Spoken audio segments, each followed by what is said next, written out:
Hello and welcome back. Welcome in this cool 1960s build. Yes, it's the 1960s here, as you can see on the top. I'm not really sure if you can see it or not because I have some gadget here for the CPU temperature and okay, you know what I mean. Alright, so it's the 1960s here and I want to build the most luxury and the most comfortable car ever built in automation. I'm not sure, I think you can build better, but I want to try the best here. The best materials, the best everything. So let's start with the chassis. It's an aluminum panels. I know that they are very rare in the 1960s. As you can see, we have here no mass production. Yes, this is not a mass production car. This is a very custom car. It's very rare and it's very limited. So aluminum panels, as you can see, monocoque chassis with galvanized steel chassis materials, front longitudinal engine placement with a double wishbone front and double wishbone in the rear, plus 15 quality on the chassis alone. This should tell you what the car is about. Moving on, this is the engine in question. It's a 7.6 liter V16 engine. It's a 90 degrees 16 cylinder engine with a cast iron block, dual overhead camshaft. Yes, I know dual overheads are not really reliable in the 60s, but I want to use them because they make such tremendous amount of torque and power. And if you are wondering why I'm not using 4 valves instead of why I'm not using 4, I'm using 2 here, because the customers hated the 4 valves. That's why I've chosen 2. Alright, so it's a dual overhead cam with 2 valves per cylinder, cast iron heads, cast iron crank, cast iron connecting rods, and cast pistons, of course, with plus 3 quality. No need to go higher. As you can see, higher will make the customers hate it, so plus 3 should be just enough. And 9.3 to 1 compression ratio. Let me see. Can I push it more? The engine is not knocking. The engine is not knocking. Okay, so 9.4 to 1. This is the compression ratio here, and the cam profile is 35. And of course, there is no VVT or VVL here. It's 1960s. Plus 5 quality here. Naturally aspirated, of course.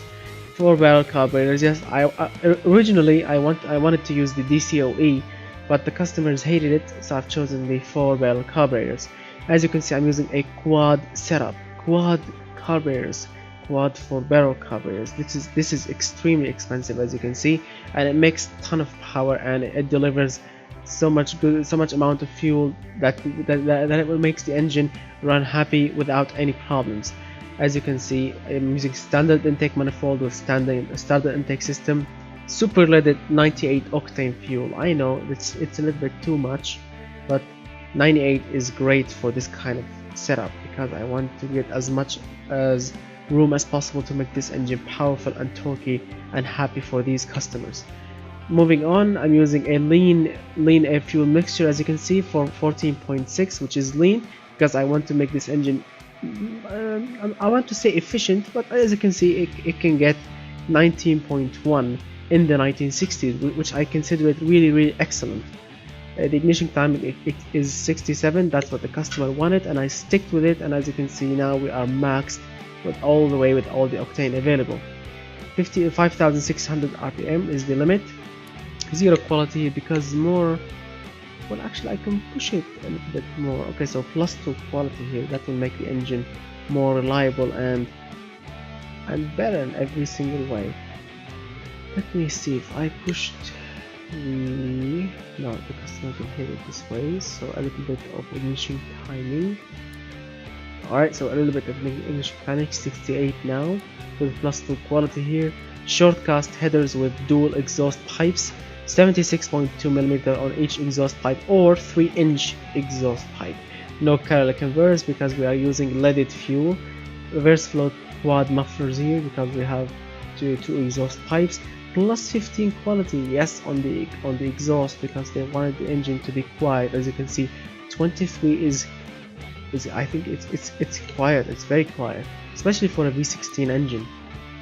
This is the final result: 408.4 horsepower and 459.6 pound-feet of torque.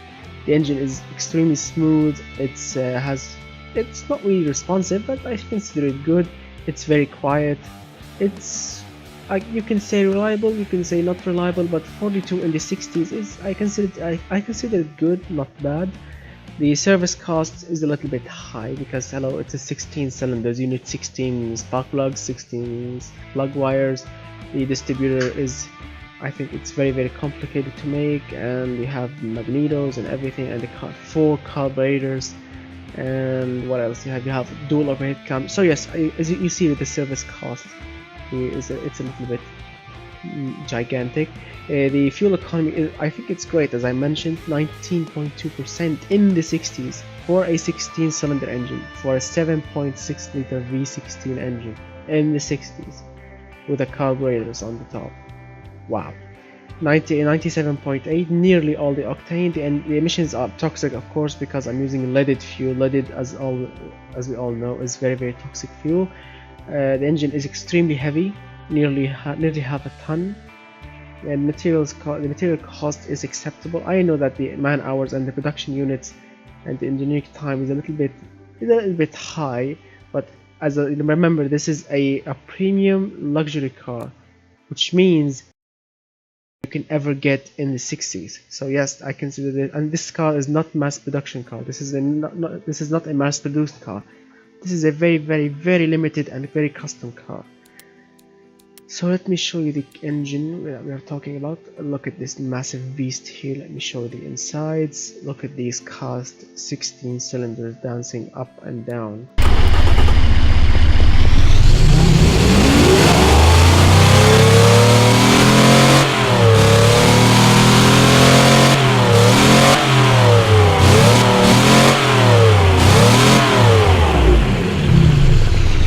You can hear the sound, which is very loud, but as you can see here, we have 23 points. 23 is quiet, but the developers, they did not, fiddle with the sound to make it quieter or louder according to the noise, to the noise value here.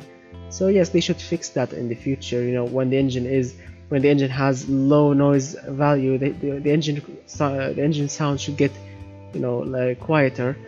And unfortunately, no, this is not the case here. So moving on, this is the body that I've chosen, which is a 1955 sedan. As you can see, it has a good wheelbase, front engine, 4 doors. Amazing, right?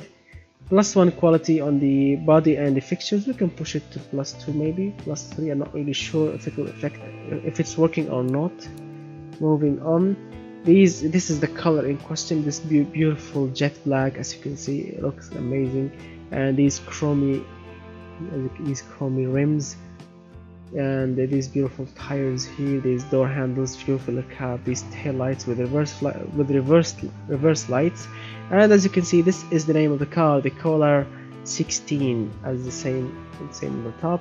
Kolar, the engine family is Kolar 7.6 liter V16 engine with, and the variant is cast dual overhead camshaft 4x 4BC, which means 4 times, or this is the quantity of the carburetors, 4 barrel carburetors with 98 leaded fuel.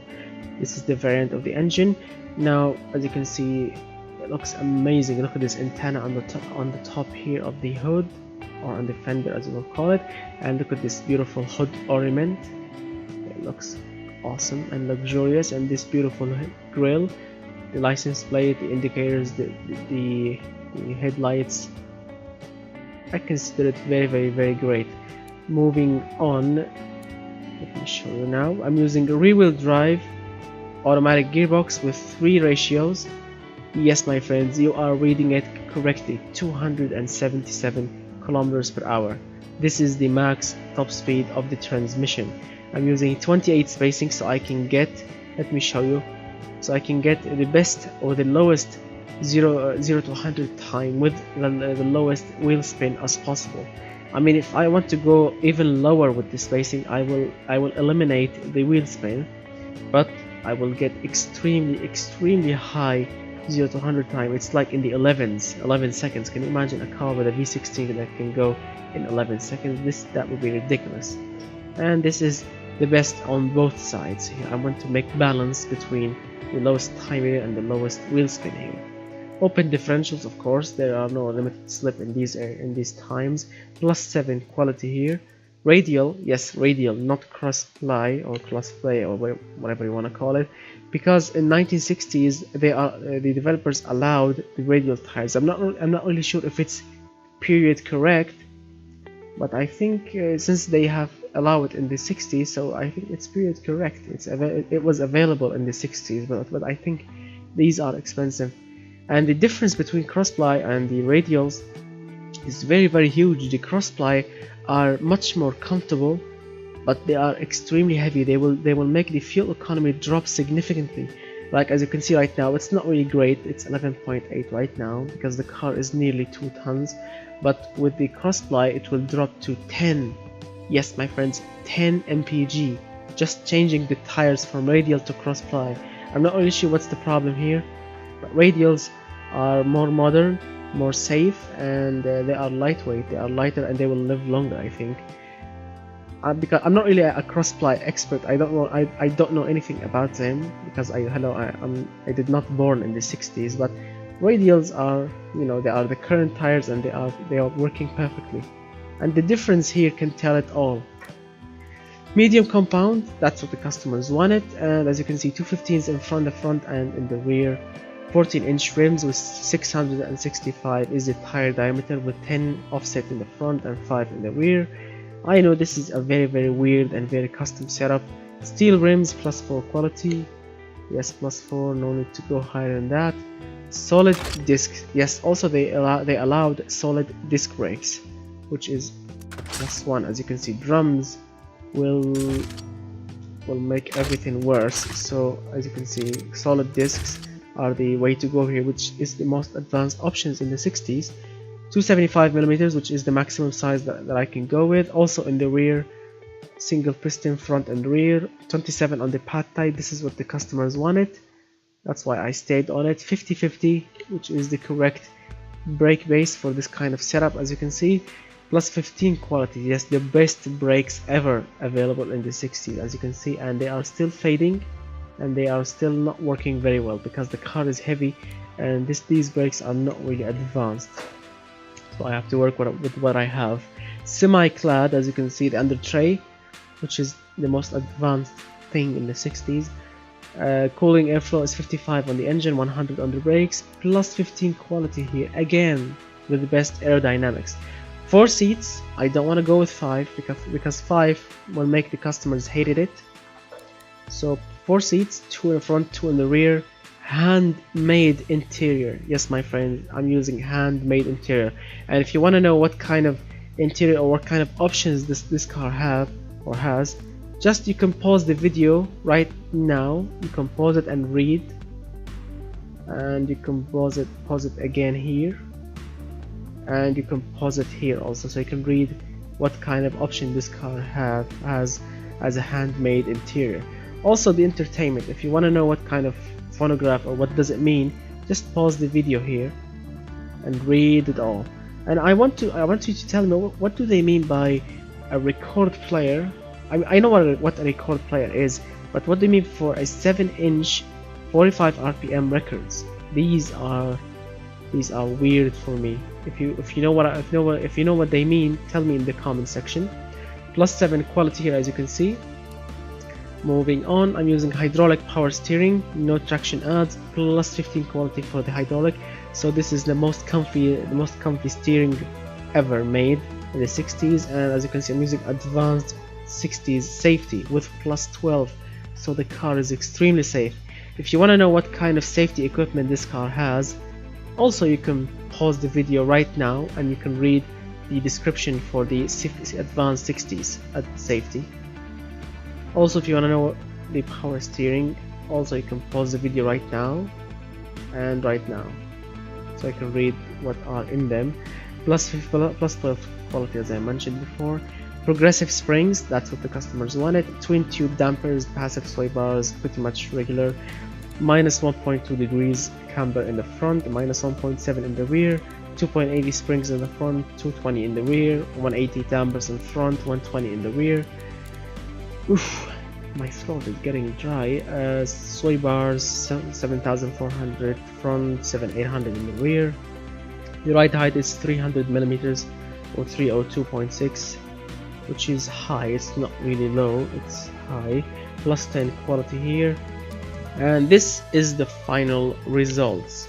Yes, my friends, this heavy car with 1.8 tons of weight can go up all the way up to 273 kilometers per hour in the 1960s. Wow. The 0 to 100 time in 7.99, you could call it 8 seconds, and it can do the quarter mile in 15 seconds. The roll angle is very good, even for a comfy soft suspension. The roll angle is amazing. The brakes distance, you can say it's not good, not bad, whatever you want to call it, but I consider it good in the 60s because I'm using the best brakes in the 60s. Yes, there are some brake fading if you take this car to the test track, which no one will do. If you want to use it as a utility vehicle, which also no one will do, there are some brake fading here. But if you want to drive the car every day, there is no brake fading at all, which is a +1. And the aerodynamics are not really great. Let's see. Yes, the car can tow nearly 3 tons or 2.9 tons in the rear. You can put 313 kilograms of cargo, luggage, whatever you want to call it. The weight distribution is 62 in the front, 37 in the rear. Yes, and if you are wondering how much you will have to pay to get this car in your garage, it's with 10% of profits to the company, you have to pay $98,340 in the 60s. Yes, my friend, in the 60s. So this car will cost a fortune in the 60s. As you can see, it's very drivable, it's not sporty at all, it's very comfortable, it's very prestigious, it has excellent safety, it's practical, it has good utility points. No, don't take it off-road. It has good reliability points. Remember, this is the 60s. Environmental resistance also great. Footprint huge. Fuel economy 11.8 mpg in the 60s. Remember this is a great number here in the 60s, with a V16 engine, a massive V16 with quad carburetors on the top. Oof. And using nearly all the octane. The service cost, yes, it's humongous. Hello, it's a luxury car with a 16 cylinders. You have to pay extra, my friend. And the material cost is 40 grand. I mean, it will cost the company just for materials nearly half the price. Wow, this is expensive. The production unit and the engineering time they are extremely high because hello, it's a very custom and very limited car. As you can see, I got 200, yes my friends, 240 and 45 points of selling points. So the luxury premium society or buyers, they are loving it. They are dying to it. They are just waiting in lines to buy this thing, which I'm really happy to see it. And they are still afford it. They can still 92.1%. They can still afford it. Wow, I can see now the list of the people that they want to buy this car in the 60s in my head right now, and you really don't want to know the names because they are not really great, but they can afford it, which is great. The company can sell and the company can get profits even with this very rare and very custom car. So if you are wondering, yes, this is the time. Actually, it's very slow. If you want to, I'm gonna press play here, even if it's gonna take too long, but I want you to see what kind of speed that this thing will reach in the straight line here. Go.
as you have saw, the car actually got faster.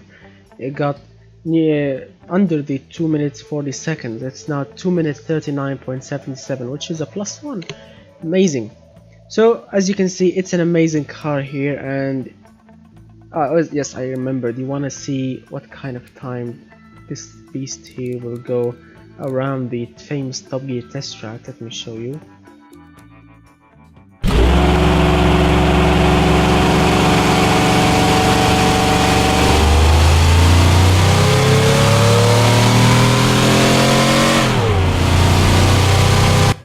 It will take too long. I cannot wait that much. 1 minute 36.64. Yes, deadly slow. I know that, but remember, in a top speed, in a straight line, it can go 273 with that kind of weight, 1.8 tons in the 60s, which is amazing.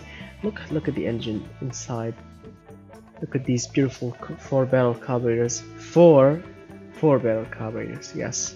And these beautiful valve covers with the dual overhead camshafts, 16 spark plugs wires and 16 spark plugs. Look at these headers, amazing, right? I'm really happy with the end result here. So if you enjoy the video, if you like it, press that like button, get subscribed, and share the video if you want to share it. And I want to see what kind of what is your comment, what kind of thought you have on this engine, on this car. I will see you very soon with more videos like this, and goodbye my friend.